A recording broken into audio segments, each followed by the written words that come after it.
Ketimpangan ekonomi yang terus meningkat menjadi permasalahan penting yang memengaruhi pertumbuhan ekonomi nasional. Kini Indonesia menempati peringkat keempat di dunia dalam hal ketimpangan ekonomi.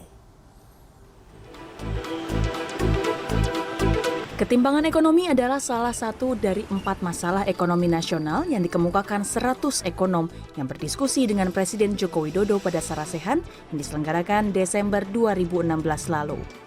Hasil dari pertemuan itu dirangkum dalam buku berjudul Menuju Ketangguhan Ekonomi, Sumbang Saran 100 Ekonom Indonesia yang diluncurkan di Menhol Bursa Efek Indonesia, Jakarta.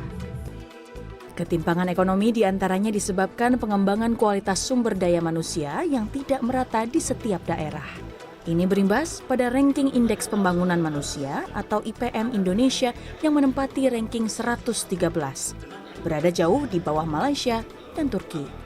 Untuk memperbaiki kesenjangan itu adalah meningkatkan Human Development Index kita ya, terutama sumber daya manusia, karena kita melihat ada korelasi yang signifikan. Di sisi lain, pembangunan ekonomi nasional juga harus sejalan dengan kebijakan yang telah ditetapkan dalam undang-undang. Sebab, satu kebijakan akan berdampak pada kebijakan yang lainnya. Contoh misalnya, ya, pemerintah ingin membangun infrastruktur.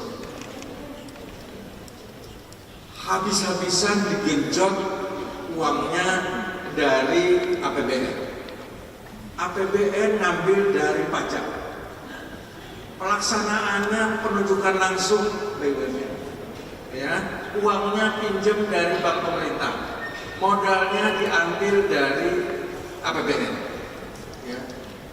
Satu sisi good karena infrastruktur akan terbangun dengan cepat. Tapi di sisi lain ada yang dikorbankan. Ya. Dengan pajak ditarik habis-habisan, ya, maka akibatnya terjadi konstruksi ekonomi. Konstruksi ekonomi akhirnya daya belinya turun. Selain masalah kesenjangan ekonomi, ekonom masih mencatat 3 masalah ekonomi lainnya, yakni persoalan fiskal, peningkatan produktivitas nasional, dan persoalan likuiditas perekonomian. Mardotila, Jakarta. Ketangguhan ekonomi Sumbang Saran 100 Ekonom Indonesia.